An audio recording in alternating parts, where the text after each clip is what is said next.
As the clock struck midnight, a wave of celebration swept across the world. Fireworks painted the skies in vibrant colors, their echoes reverberating through cities and towns. Laughter filled the air as families embraced, friends toasted, and strangers exchanged cheerful wishes of Happy New Year.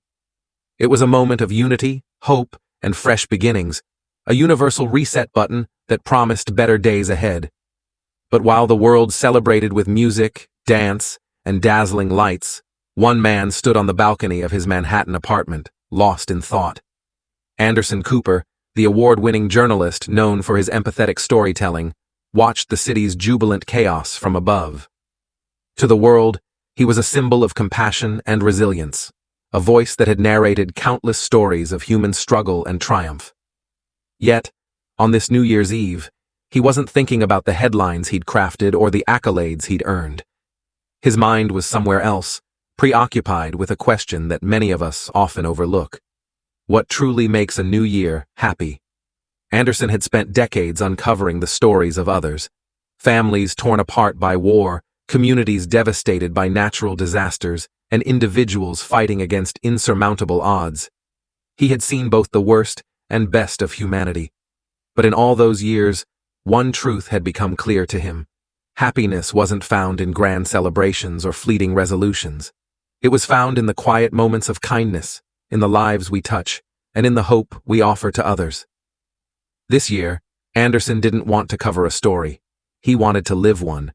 He wanted to create a ripple of change, however small, in a world that desperately needed it. He didn't know exactly where this calling would lead him, but he knew he couldn't ignore it. Then, as if the universe had heard his thoughts, an email arrived. It was a simple, heartfelt message from a small town in Vermont. Their community center, a sanctuary for families in need, was on the verge of closing. No news crews had covered it, no celebrities had rallied behind it. Just an email, a plea for help sent out into the void, hoping someone might care. Anderson read the message, his heart heavy with the weight of its words. This wasn't just another email, it was a spark, a call to action that could turn the promise of a new year into something real and meaningful. He didn't hesitate. Within hours, he packed his bag and set out on a journey that would transform not only the lives of those in the small Vermont town, but also his own. Before we dive into this heartwarming tale, take a moment to reflect on why you're here. If stories of kindness, hope, and humanity resonate with you, you're in the right place. Subscribe to this channel and ring the bell, because stories like this one remind us of what truly matters in life. They inspire us to look beyond ourselves and be the change we wish to see.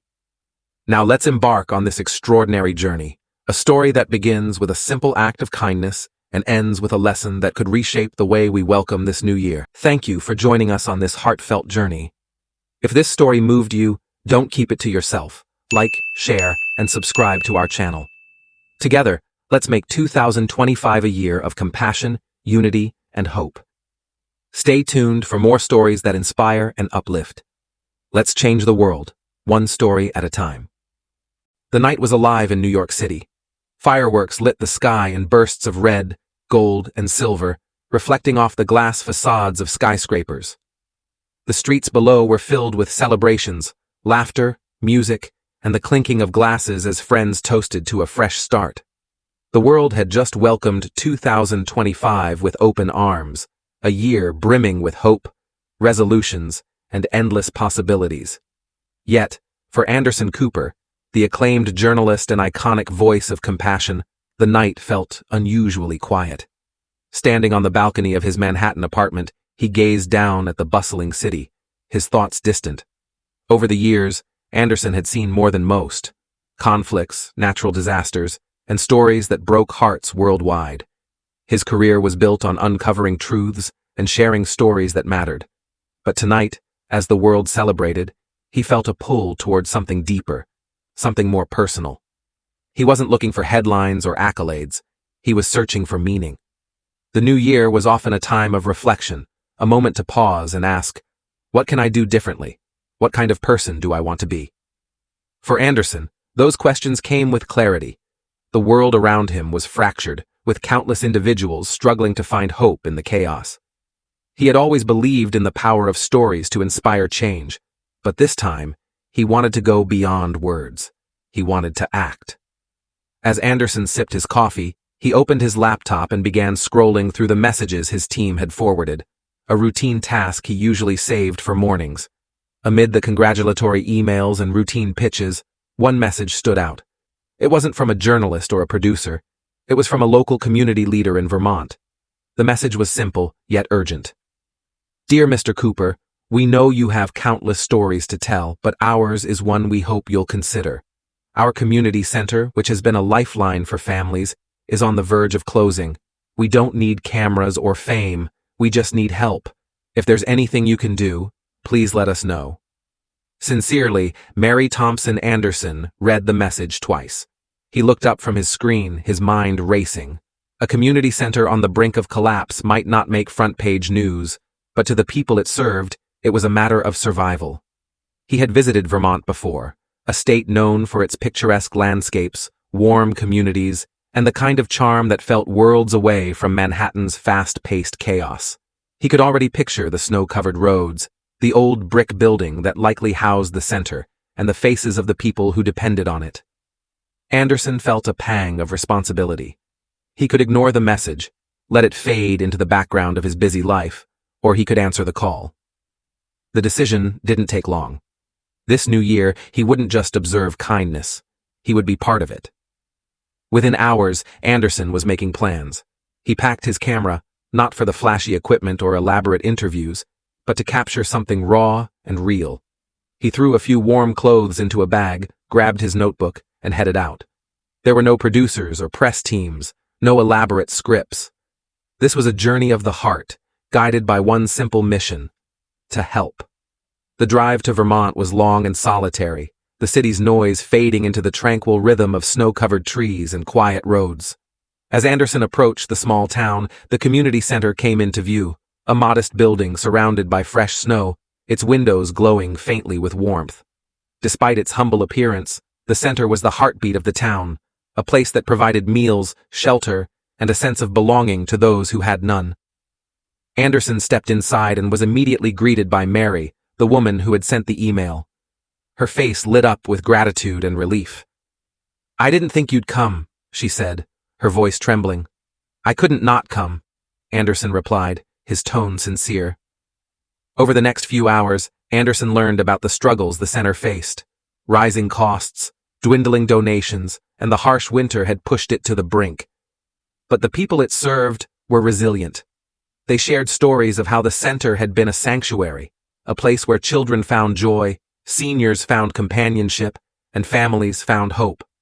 For Anderson, this wasn't just a story, it was a calling. And as he rolled up his sleeves to help, he realized that this journey wasn't just about saving a building. It was about reigniting the spirit of a community and reminding the world that even the smallest acts of kindness can make the biggest difference. Now, let's continue with this inspiring journey. The drive to Vermont was serene, yet sobering. Snow blanketed the landscape, a quiet reminder of nature's beauty and its indifference. When Anderson arrived, he was greeted by biting winds and a group of volunteers braving the cold. Their faces were weary but determined. They were the lifeline of the community center, working tirelessly to save it from shutting down. The center had been a cornerstone of the town for decades. It provided meals for the elderly, tutoring for children, and a warm space for those with nowhere else to go during harsh winters. Its closure would leave a void no one could fill. Anderson quickly immersed himself in their world, capturing their stories and lending a helping hand. He met Emily, a single mother of two, who found hope in the center after losing her job. He listened to Harold, a retired teacher who found companionship there after his wife passed away. And he played chess with Marcus, a 10-year-old boy who dreamed of becoming an engineer but didn't have a stable home to support his studies. Anderson didn't just observe, he participated. He helped serve meals, organize donation drives, and even clean the center's aging facilities. His fame brought attention to their plight, and donations began pouring in. But what truly mattered was the spirit of unity his presence inspired. As word of Anderson Cooper's involvement began to spread, the sleepy town in Vermont found itself at the center of something extraordinary. What started as a desperate plea for help turned into a beacon of hope, not just for the community, but for everyone who heard the story. The change began slowly. Local businesses, inspired by Anderson's hands-on approach, stepped forward with donations of food, supplies, and even building materials. A small hardware store offered to repair the center's leaky roof, while a bakery pledged to supply fresh bread for the meals served there. These were gestures of kindness that reminded everyone that no contribution was too small to make a difference. Anderson didn't merely observe these acts of generosity, he amplified them. With his camera in hand, he captured the faces of volunteers, each story weaving into a larger tapestry of resilience and compassion. He shared these stories through his platform, not for ratings or accolades, but to show the world what was possible when people came together. The response was overwhelming. Donations poured in, not just from nearby towns, but from across the country. Families sent checks with heartfelt notes. Children donated their allowances. One letter came from an elderly couple in Florida who wrote, "We may not have much, but we know what it's like to need a little help. Thank you for reminding us that kindness is still alive." But the transformation wasn't just financial. It was emotional, spiritual, and deeply communal. Anderson's presence inspired the town to reconnect in ways they hadn't for years. Neighbors who had barely exchanged words began working side by side. Teenagers volunteered to shovel snow and paint walls, while seniors baked cookies and knitted scarves for the center's visitors. The community wasn't just saving the center. They were rebuilding themselves. One snowy afternoon, Anderson sat down with Marcus, the 10-year-old boy who frequented the center. Marcus had been shy at first, hesitant to share his story. But as they played chess on a battered wooden board, the boy opened up. "I come here because it feels safe," Marcus said softly. "At home, it's hard. Mom works 2 jobs and I don't see her much. But here, I feel like I have a family." Anderson was deeply moved. Marcus wasn't just a child seeking shelter. He was a reminder of why this work mattered. For every dollar raised, for every wall repaired, there was a life touched, a heart warmed, and a future brightened. As the center began to thrive, Anderson decided to host a small event to celebrate the community's efforts. He called it the Night of Light, a gathering where everyone could come together, share their stories, and witness the power of collective kindness. On the evening of the event, the once dim community center sparkled with life. Strings of fairy lights adorned the walls, the smell of freshly baked pies wafted through the air, and laughter echoed in every corner. Anderson took the stage, not as a journalist, but as a friend.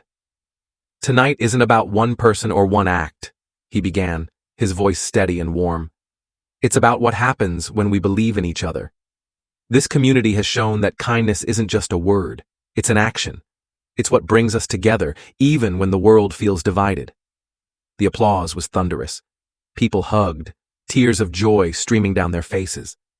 The Vermont Community Center, once on the verge of closure, now stood as a testament to the power of kindness. The transformation didn't stop there. Inspired by the story, other towns began reaching out, asking how they could replicate this model of community-driven change.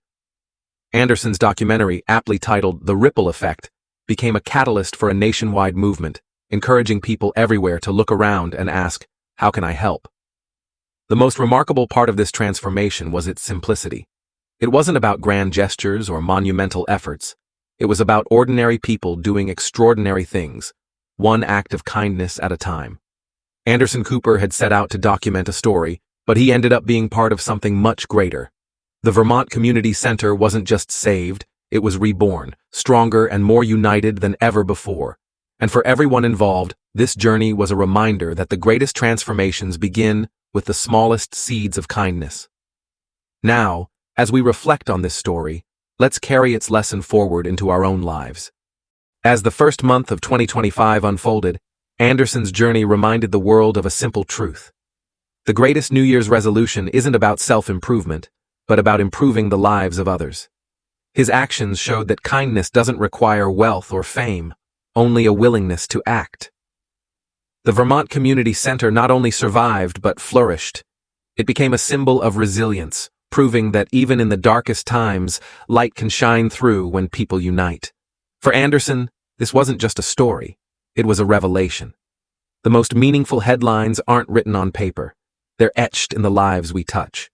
So, as we embrace 2025, let's take a lesson from Anderson Cooper's journey. Let's look beyond our own lives, extend a hand to those in need, and create ripples of kindness that can change the world. Because in the end, the true measure of a year isn't in what we achieve, but in what we give.